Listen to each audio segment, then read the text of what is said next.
When that quiet girl on Route 66 handed me a faded photograph showing me holding a baby I'd never seen before, my hands started shaking so badly I had to pull my charter bus over to the side of the desert highway, and in that moment I realized that some secrets from our past have a way of finding us exactly when we need them most, even if we're not ready to face the truth they bring.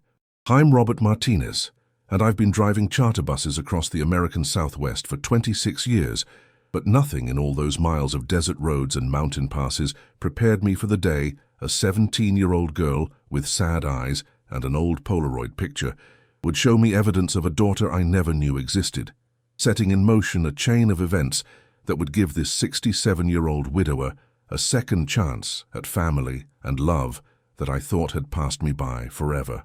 It was September 3rd, a Thursday morning when the temperature was already climbing toward 95 degrees at 7 a.m., and I was making my regular run from Phoenix to Albuquerque with a charter group of senior citizens heading to a Native American art festival.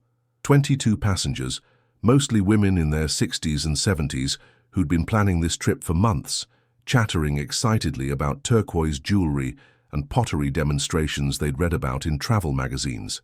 The kind of cheerful, low-maintenance group that made my job feel more like paid sightseeing than actual work, at least until I spotted her standing beside a broken-down Honda Civic at mile marker 89, just outside Flagstaff, Arizona.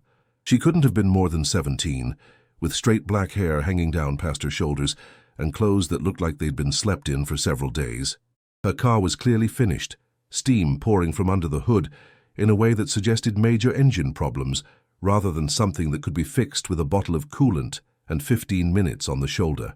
But what caught my attention wasn't the mechanical trouble or even her obvious distress. It was the way she was holding something against her chest, like it was the most precious thing in the world.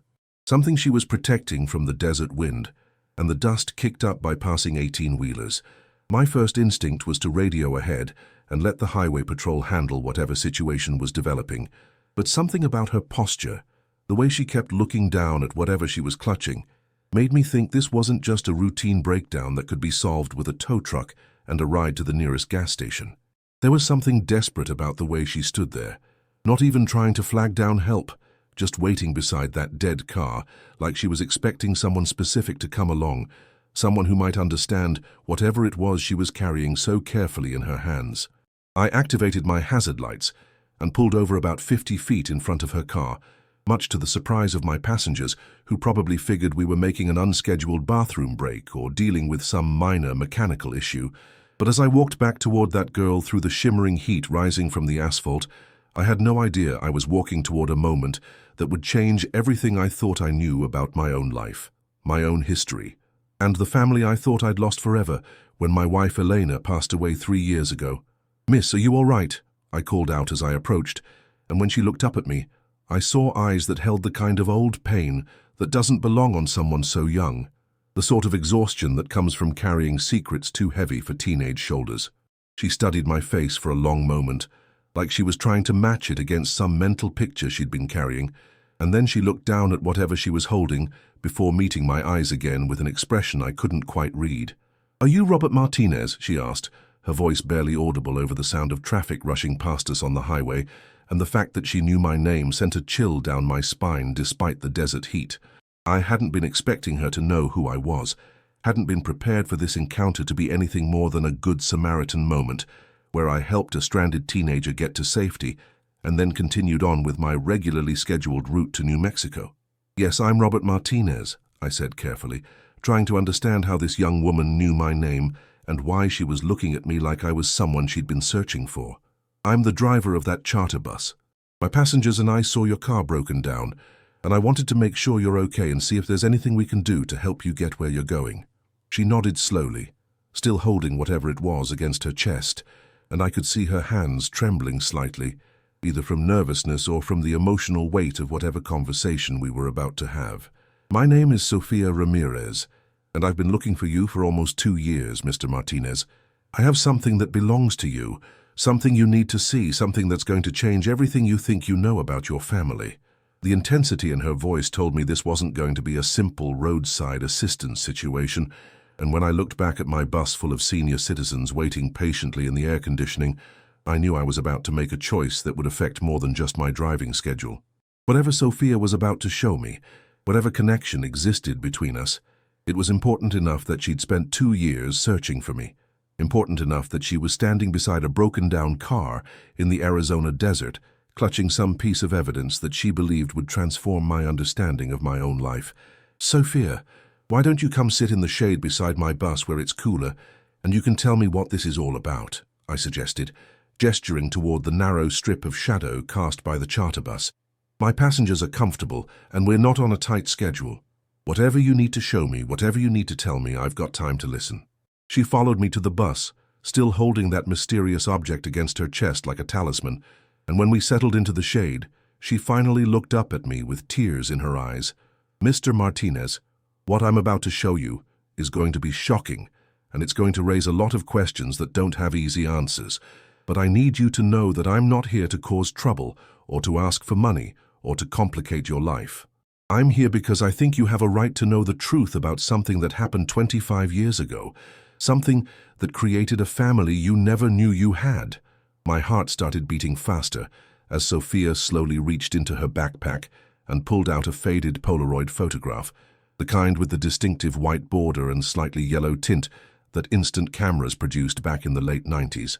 She held it in both hands for a moment, looking down at it like she was gathering courage, and then she turned it around and handed it to me with shaking fingers. The photograph showed a young man who looked exactly like I had 25 years ago, holding a newborn baby in what appeared to be a hospital room, and even though I had no memory of ever being in that hospital or holding that baby, there was no denying that the man in the picture was definitely me. The resemblance was unmistakable, from the thick black hair I'd had before it turned grey, to the distinctive scar above my left eyebrow from a childhood accident, to the way I held my left shoulder slightly higher than my right, due to an old football injury. But what made my hands start trembling as I stared at that impossible photograph was the expression on my younger face, the look of pure joy and wonder that I remembered feeling only once in my life, the day my son Miguel was born. Except this wasn't Miguel, and I had no memory of this moment existing. "I don't understand," I whispered, looking up at Sophia with confusion and growing panic. "This is me in this picture, but I've never seen this baby before. I don't remember being in this hospital room. I don't remember holding this child. Sophia, where did you get this photograph, and why are you showing it to me?" Sophia wiped tears from her eyes and took a deep breath before answering, clearly preparing to share information that would be difficult for both of us to process. "That baby in the photograph is my mother, Mr. Martinez. Her name was Isabella Cruz, and she was born on March 8, 1998, at St. Mary's Hospital in Tucson. And according to the birth certificate that came with this photograph, you're listed as her father." The world seemed to stop spinning as Sophia's words sank in, and I found myself staring at that photograph with new eyes, trying to understand how it was possible that I could have a daughter I'd never known about, a daughter who would now be 25 years old, and apparently had a 17-year-old daughter of her own. The timeline was right. The physical evidence was undeniable, but the complete absence of any memory of these events was making me feel like I was losing my mind or living in some kind of alternate reality where impossible things were suddenly becoming true. "Sophia, I need you to help me understand this because I'm completely confused right now," I said, my voice barely steady as I tried to process information that challenged everything I thought I knew about my own life. 25 years ago in 1998, I was married to my wife Eleanor. We were living in Phoenix. I was working as a city bus driver, and we were trying to start a family. I don't remember ever being involved with anyone named Cruz. I don't remember any situation that could have resulted in a baby, and I certainly don't remember being present for any birth at St. Mary's Hospital in Tucson. Sophia reached into her backpack again and pulled out a manila envelope that looked almost as old as the photograph, yellowed around the edges and soft from years of careful handling. "My mother kept everything, Mr. Martinez. Every document, every piece of evidence, every detail about her birth and about you. She spent her whole life wondering about her father, wondering why you weren't part of her life, wondering if you even knew she existed. And when she died 6 months ago, she left me all of these documents and asked me to find you, to give you a chance to know the truth about what happened." The mention of Sophia's mother's death hit me like a physical blow, adding another layer of sadness and complexity to an already overwhelming situation. If Isabella really was my daughter, then I'd not only missed her entire life, I'd also missed the chance to ever meet her, to know her, to be part of her world in any meaningful way. The possibility that I had a daughter who lived and died without me ever knowing she existed was almost too painful to contemplate. Sophia opened the envelope and spread its contents on the ground between us. The birth certificate with my name clearly printed in the father section, several more photographs of me holding baby Isabella, what appeared to be legal documents, and a letter in handwriting I didn't recognize. My mother's name was Maria Santos before she married my father when I was 3 years old, but before that, when she was 18 and pregnant with Isabella, her name was Maria Cruz. Does that name mean anything to you, Mr. Martinez? Maria Cruz from Tucson? The name hit me like lightning, and suddenly memories that had been buried for 25 years came flooding back with startling clarity. Maria Cruz, the beautiful 19-year-old college student I'd met at a truck stop outside Phoenix during the summer of 1997, when Elena and I were separated and I was driving long-distance freight to avoid dealing with our marital problems. Maria, with the infectious laugh and the dreams of becoming a teacher, who I'd spent 3 months seeing whenever my routes took me through Tucson, before Eleanor and I reconciled, and I transferred back to city routes to save our marriage. "Oh my God," I breathed, the pieces of the puzzle suddenly snapping into place with devastating clarity. Maria Cruz from the University of Arizona. We met at a truck stop restaurant. She was working there part-time to pay for school. I was going through a difficult time with my wife. We were separated. I was driving freight routes that kept me on the road for weeks at a time. Maria and we spent time together during that summer. But when Elena and I got back together, I stopped those long-distance runs and lost touch with Maria completely. Sophia nodded, tears streaming down her face as she saw the recognition in my eyes. According to my mother's journals, she found out she was pregnant in October of 1997, but by then you'd already disappeared from her life. She tried to find you, tried to contact the trucking company you worked for, but they said you'd quit and they didn't have forwarding information. She was too proud to keep looking, too scared to involve her family, so she decided to have the baby on her own and figure out how to build a life as a single mother. The weight of missed opportunities and lost years was crushing, but there was something else I needed to understand, something about the timeline that wasn't quite adding up in my mind. Sophia, if Isabella was born in March of 1998 and you're 17 years old now, that means your mother had you when Isabella was only about 8 years old. That's very young to become a mother again, especially as a single parent trying to finish school and build a career. Sophia's expression grew more complicated, and I could see her struggling with how much of her family's story to share with someone who was essentially still a stranger, despite the DNA connection that apparently tied us together. My mother married David Santos when Isabella was 3, and he legally adopted Isabella as his daughter. David was a good man, a teacher like my mother wanted to be, and he loved Isabella like she was his own child. But my mother never forgot about you, never stopped wondering what would have happened if she'd been able to find you, if you'd been able to be part of Isabella's life from the beginning. I want to pause here for a moment and talk directly to those of you who are listening to this story, because I can see from your comments and messages that many of you understand exactly what I'm feeling right now. You know what it's like to discover that your life has taken turns you never knew about, to realize that decisions you made decades ago had consequences you never could have imagined. Some of you have shared your own stories about lost connections, missed opportunities, family members you found late in life or never found at all. And I want you to know that sharing those experiences, supporting each other through these complex emotions, that's what makes this community so special. This isn't just a channel where we tell stories and move on to the next video. This is a place where people who understand that life is messy and complicated and full of surprises can come together and remind each other that we're not alone in dealing with the unexpected turns our lives sometimes take. If Sophia's courage in tracking me down despite not knowing how I'd react has reminded you of times when you had to be brave enough to seek out difficult truths, if my shock at discovering a family I never knew existed has touched something in your own experience with lost connections or missed opportunities, I hope you'll consider joining our family here by subscribing and sharing your own stories in the comments. But more than that, I hope you'll understand that every story we share here matters, that every person who takes the time to tell us about their own experiences with love, loss, family, and second chances, is contributing to something bigger than just entertainment. You're helping create a space where people can feel understood, where the complicated emotions of real life are acknowledged and honored, where nobody has to pretend that their story is simple or their feelings are straightforward. Leave a comment and tell us about times when unexpected news changed your understanding of your own life, moments when strangers became family, or situations where you had to choose between the safety of not knowing and the courage of seeking difficult truths.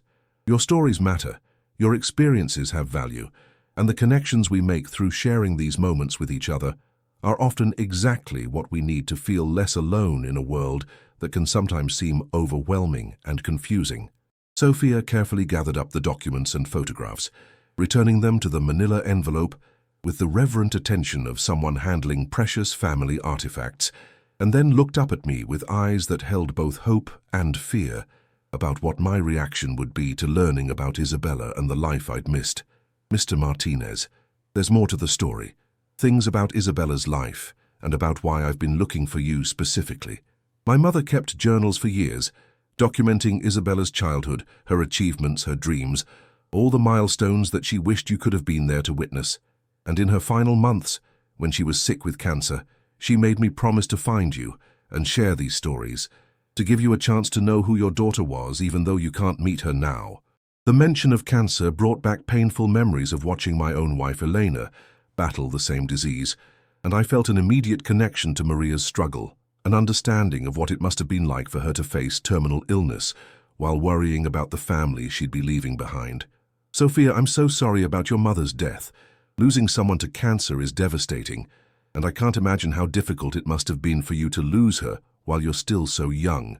But I need you to know that whatever happened between your mother and me all those years ago, whatever mistakes I made or opportunities I missed, I'm grateful that she raised Isabella and you, that she built a good life despite the challenges she faced as a young single mother. Sophia smiled through her tears, the first genuinely happy expression I'd seen from her since our conversation began. Isabella was amazing, Mr. Martinez.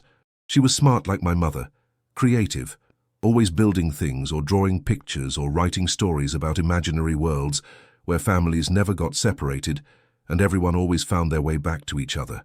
She got a scholarship to Arizona State University to study architecture, graduated with honors, and was working for a firm in Phoenix that specialized in sustainable housing projects. She was passionate about creating homes that would help families stay together, communities that would support each other through difficult times. The pride in Sophia's voice when she talked about Isabella was unmistakable, and it reminded me of how I felt when I talked about my son Miguel's accomplishments, the way parents beam when they get to share their children's successes with others. But there was also something bittersweet about hearing these details secondhand, knowing that I'd missed every single moment of Isabella's development, from baby to accomplished professional, that all her achievements had happened without any input or support or encouragement from me. She sounds like she was an extraordinary person, I said quietly, trying to process the complex emotions of pride and grief and regret that came with learning about a daughter's life after it was already over. And it sounds like your mother did an incredible job raising her, giving her the foundation she needed to become successful and compassionate and driven to make a difference in the world. Maria must have been an amazing mother to raise two daughters who turned out so well despite the challenges she faced. Sophia reached into her backpack once more and pulled out a small leather journal, worn soft from years of use, with pages that looked like they'd been read and reread countless times.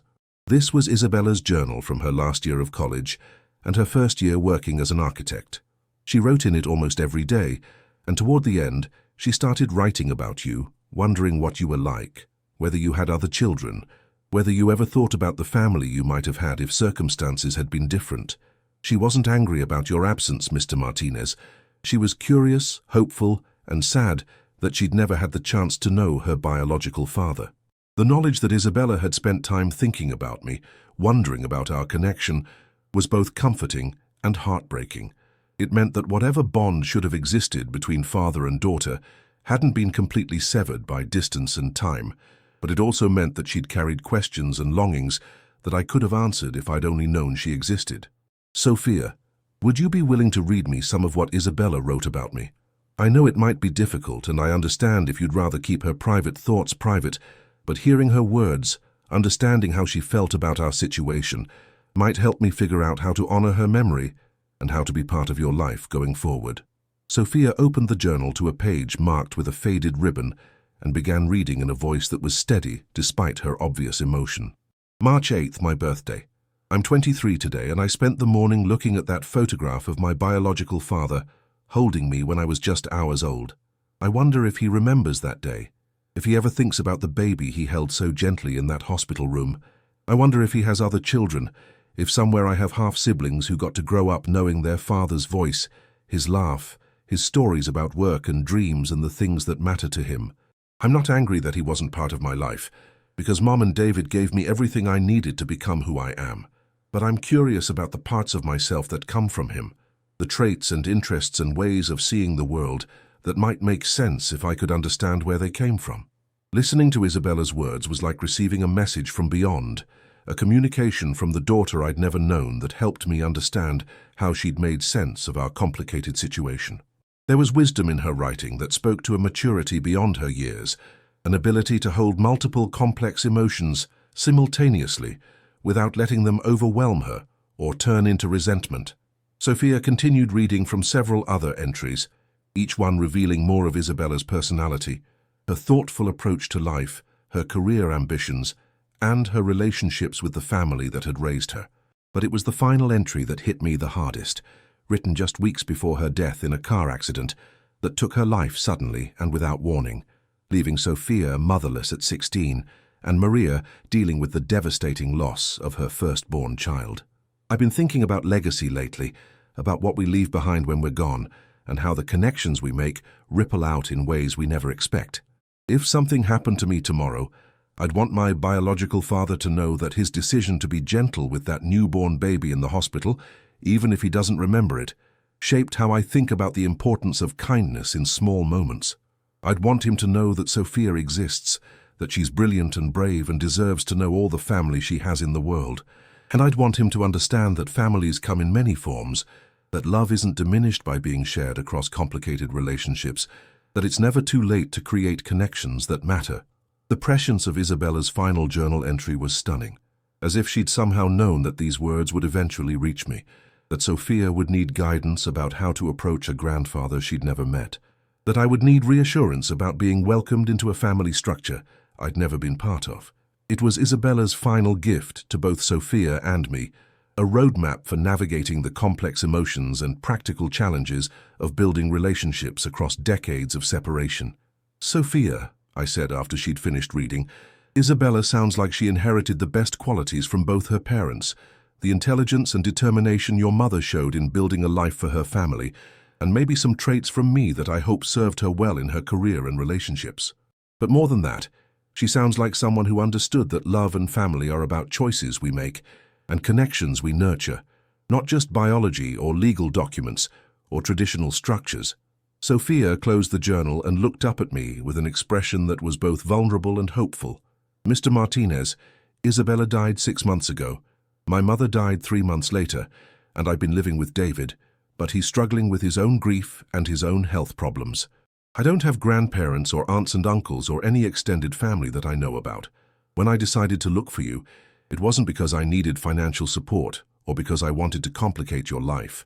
It was because I wanted to understand where I come from, and because Isabella always believed that knowing your full story, understanding all the connections that shaped you, was important for building a meaningful life." The weight of Sophia's situation was becoming clear to me. This 17-year-old girl who'd lost her mother and sister within months of each other, who was essentially alone in the world, except for a stepfather dealing with his own overwhelming grief. She wasn't just sharing family history with me, she was reaching out to the only blood relative she had left, hoping to find some kind of stability and connection in a world that had suddenly become very uncertain and lonely. As Sophia and I continued talking beside my charter bus in the Arizona desert, with my passengers patiently waiting in air-conditioned comfort while this life-changing conversation unfolded, I found myself thinking about Elena and how she would have responded to learning about Isabella and Sophia. My wife had always wanted more children after our son Miguel was born, but complications during his birth made additional pregnancies impossible, and she'd spent years talking wistfully about the daughter she'd never had, the granddaughters she'd never get to spoil. The irony of discovering that I'd had a daughter all along, that Isabella had grown up and had a daughter of her own who was now sitting beside me sharing our family's story, would not have been lost on Elena. She would have immediately wanted to know everything about both of them, would have insisted that Sophia come home with us, would have started planning ways to make up for all the lost time and missed connections. Sophia, I need to ask you something important, and I want you to take time to think about your answer, because it will affect both of our lives in significant ways, I said, watching her face carefully to gauge her reaction to what I was about to propose. My wife Elena passed away 3 years ago, and since then I've been living alone in a house that's too big for one person, trying to figure out how to build a meaningful life without the partner who'd been at the center of everything I did for over 30 years. I have a son, Miguel, who's 32 and lives in California with his own family, but we don't see each other often, because of the distance and because grief has made both of us less good at maintaining relationships than we used to be. Sophia was listening intently, clearly trying to understand where this conversation was heading and what kind of invitation or proposal I might be building up to. The desert wind picked up slightly, blowing dust around our feet and reminding us both that we were having this profound discussion in the middle of nowhere, beside a broken-down car and a charter bus full of senior citizens who'd signed up for an art festival, not a family reunion. What I'm trying to say is that if you're interested, if it feels right to you, I'd like to invite you to come to Phoenix and stay with me while you finish high school and figure out what you want to do next with your life, I continued, my voice growing stronger as I became more certain that this was exactly what Elena would have wanted me to do, what Isabella would have hoped for, what felt right given the circumstances that had brought Sophia and me together. I have a guest bedroom that could become your room. I have resources to help you with college applications and scholarships, and I have 30+ years of experience being a father to a child who deserves to know she has family, who cares about her future. The offer seemed to catch Sophia by surprise, and I could see her processing the possibility of moving away from everything familiar, starting over with a grandfather she'd just met, building a life with someone whose existence she'd only recently confirmed through old photographs and documents. It was a lot to ask of a 17-year-old who'd already dealt with more loss and instability than most people face in a lifetime, and I wanted to make sure she understood that accepting my invitation wouldn't create obligations or expectations that might feel overwhelming. I know this is sudden, and I know you need time to consider what's best for you, I added quickly, not wanting her to feel pressured into making an immediate decision. David will always be your stepfather and part of your family. Miguel will be your uncle even though you've never met him. And my house in Phoenix will be your home for as long as you want it to be. But the choice is entirely yours. And whatever you decide, I want to stay connected to you to learn more about Isabella and your mother, to be part of your life in whatever way feels comfortable and sustainable for both of us. Sophia was quiet for several minutes, looking down at the manila envelope containing all the documentation of our shared family history, and I could see her weighing possibilities, considering how this unexpected connection might change the trajectory of her life. When she finally looked up at me, her eyes were filled with tears, but they seemed to be tears of relief and hope, rather than sadness or fear. Mr. Martinez, when I started looking for you 2 years ago, I was hoping to find someone who would help me understand where I came from, who Isabella's father was, what parts of our family story I'd been missing, she said slowly, her voice gaining confidence as she continued. I never imagined that I'd find someone who would offer to become family, who would invite me to start over in a place where I could honor my mother's memory and Isabella's dreams, while also building something new and stable and hopeful. The gratitude in her voice was overwhelming, and I found myself thinking about the series of seemingly random events that had led us to this moment. Sophia's car breaking down at exactly the right place and time, my decision to pull over instead of radioing for highway patrol, the charter trip that had put me on Route 66 at precisely the moment when Sophia needed to find me. It was hard to believe that all of these circumstances had aligned by pure coincidence. Easier to imagine that Elena and Isabella and Maria had somehow conspired from beyond to orchestrate this reunion between the grandfather and granddaughter who desperately needed each other. There's something else I need to tell you, Mr. Martinez. Something about why finding you was so important to me personally, Sophia continued, reaching into the envelope and pulling out what appeared to be medical documents. 3 months ago, when I was going through my mother's papers after her funeral, I discovered that I have a genetic condition that Isabella didn't inherit, but that came from my biological grandfather's side of the family. It's not life-threatening, but it's something that will require ongoing medical monitoring and treatment, and having access to family medical history, understanding my genetic background, could be crucial for managing this condition effectively as I get older. The revelation added another layer of significance to our meeting, transforming it from a purely emotional reunion into something that could have practical implications for Sophia's long-term health and well-being. It also meant that Isabella's intuition about the importance of knowing your complete family history had been even more prescient than either of us had realized, that her encouragement for Sophia to seek out biological relatives wasn't just about emotional connection, but potentially about survival.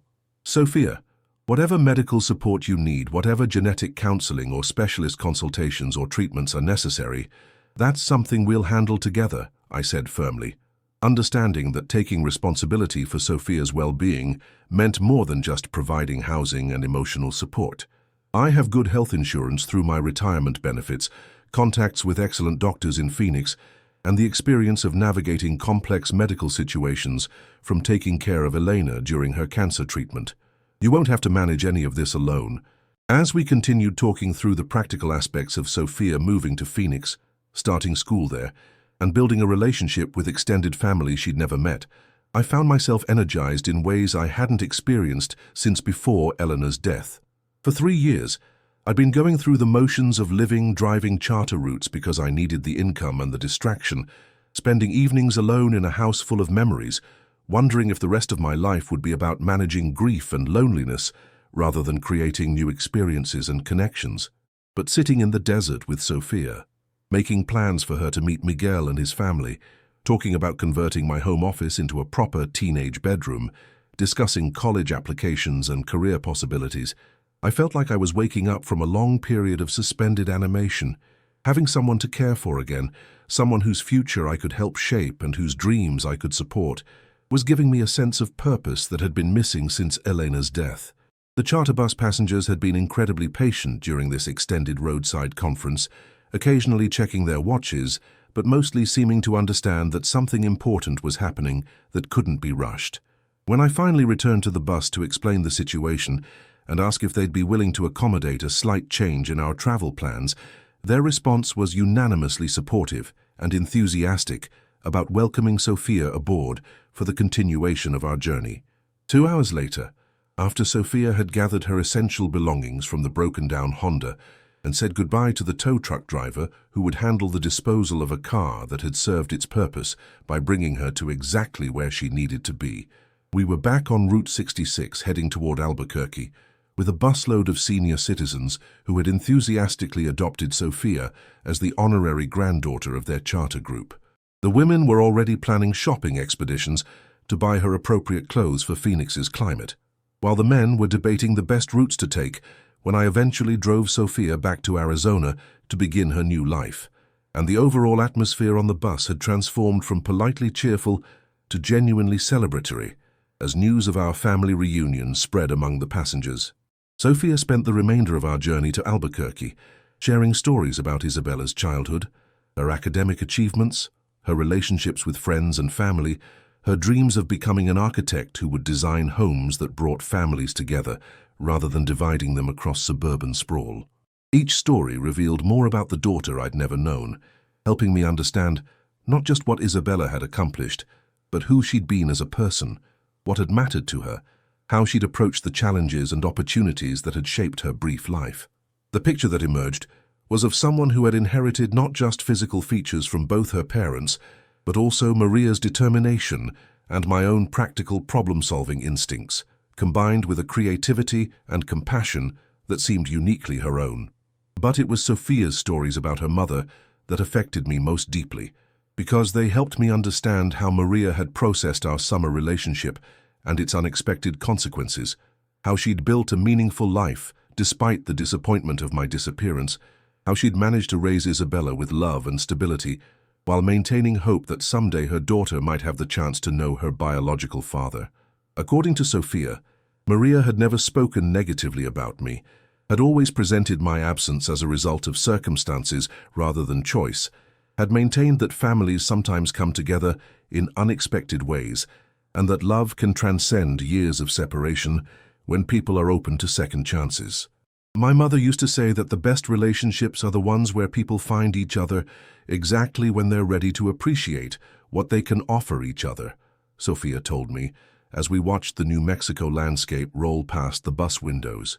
She said that maybe you weren't ready to be Isabella's father when she was born. Maybe she wasn't ready to fight for a relationship that might not have worked out. But that didn't mean the connection between you was meaningless, or that it might not become important later on when circumstances were different. Maria's wisdom about timing and readiness resonated deeply with me because it helped me understand that my relationship with Sophia didn't have to be haunted by regrets about what might have been with Isabella. Instead, it could be focused on what was possible now in the present moment, with a granddaughter who needed family and a grandfather who needed purpose and meaning in the final decades of his life. Elena had always believed that everything happens for a reason, that the universe conspires to bring people together when they need each other most, and Sophia's appearance in my life 3 years after Elena's death certainly seemed to support that philosophy. During our overnight stay in Albuquerque, while the charter group attended evening performances at the art festival, Sophia and I continued our conversation in the hotel restaurant, sharing more details about our respective lives, our hopes for the future, our concerns about building a relationship across the generational and cultural gaps that might make communication challenging. I told her about Elena's battle with cancer, about the loneliness of widowhood, about Miguel's struggles to maintain close relationships after his mother's death, about my own uncertainty about how to create meaning and purpose in retirement. She told me about her academic interests, her college aspirations, her fears about leaving David and the only home she'd ever known, her excitement about the possibility of having extended family for the first time in her life. By the time we returned to Phoenix the following evening, with Sophia having decided to spend her final high school year living with me while we explored our relationship and planned for her college education, I felt like I'd been given a second chance at parenthood, an opportunity to apply everything I'd learned from raising Miguel to supporting Sophia through the transition from adolescence to adulthood. The prospect of having someone young and optimistic in the house again, someone whose dreams I could encourage and whose achievements I could celebrate, was transforming my entire outlook on aging and the possibilities that might still exist for adventure, growth, and meaningful connection in my later years. Sophia's integration into my life and my community happened more smoothly than either of us had anticipated, partly because Phoenix's diverse population meant that blended families and complex relationship structures were common rather than unusual, and partly because Elena's friends and colleagues, who had maintained contact with me after her death, were delighted to welcome a teenage granddaughter who brought new energy and purpose into my daily routine. Within weeks, Sophia had enrolled in a local high school, where her academic record from Arizona earned her placement in advanced classes, had begun working part-time at an architecture firm that was excited to mentor a promising young woman interested in sustainable design, and had started building friendships with classmates who appreciated her maturity and unique perspective on family, loss, and resilience. Miguel's reaction to learning about Isabella and meeting Sophia was initially complicated by his own grief over Elena's death and his surprise at discovering that his father had a previously unknown family. But once he spent time with Sophia and understood how her presence was helping me heal from 3 years of isolation and depression, he became one of her strongest supporters and advocates. His children, Elena's grandchildren who had been too young to fully understand their grandmother's death, immediately embraced Sophia as their new aunt, and their enthusiastic acceptance helped Miguel recognize that expanding our family to include Sophia enriched rather than diminished the connections we all shared. Today, 18 months after that life-changing encounter on Route 66, Sophia is thriving academically, socially, and emotionally in ways that demonstrate the resilience and strength she inherited from both Maria and Isabella, while also developing the practical life skills and emotional stability that come from having a secure home base and a support system that extends across multiple generations. She's been accepted to Arizona State University's architecture program with a full scholarship that will allow her to pursue Isabella's dream of designing homes and communities that strengthen rather than fragment family relationships. And she's already working on design projects that incorporate sustainable materials and flexible spaces that can accommodate the evolving needs of multi-generational families. As for me, I've discovered that becoming a grandfather in my late 60s has given me perspectives on aging, legacy, and the continuing possibilities for growth that I never could have imagined during my early years of widowhood. Sophia's presence in my life has reminded me that families are created through choice and commitment rather than just biology, that love can bridge decades of separation when people are willing to approach each other with openness and forgiveness, that the final chapters of life can be about new beginnings rather than just managing decline and loss. If this story has touched something in your own experience with unexpected family connections, second chances at relationships you thought were lost forever, or the discovery that it's never too late to become the person someone else needs you to be, I hope you'll consider making this community your home by subscribing and sharing your own stories with us. We're not just here to tell tales and move on to the next video. We're here to remind each other that the most meaningful moments in life often come from the connections we make when we're brave enough to open our hearts to possibilities we never saw coming, when we choose hope over fear, love over safety, family over the comfortable isolation that sometimes seems easier but ultimately leaves us empty. Leave a comment and tell us about the Sophia in your life, the unexpected family member who appeared when you needed them most, the photograph or document or chance encounter that revealed connections you never knew existed. Share your stories about becoming a grandparent, an aunt or uncle, a chosen family member, in ways you never anticipated. Tell us about the times when grief transformed into joy, when loss became the foundation for new love, when the end of one chapter created space for an even better beginning. Your stories matter, your experiences have value, and the family we're building together through these conversations might be exactly what someone else needs to feel less alone in their own complicated, beautiful, messy, miraculous journey through life. Thank you for being part of this community, for believing in the power of human connection, and for understanding that the best stories are the ones we live together.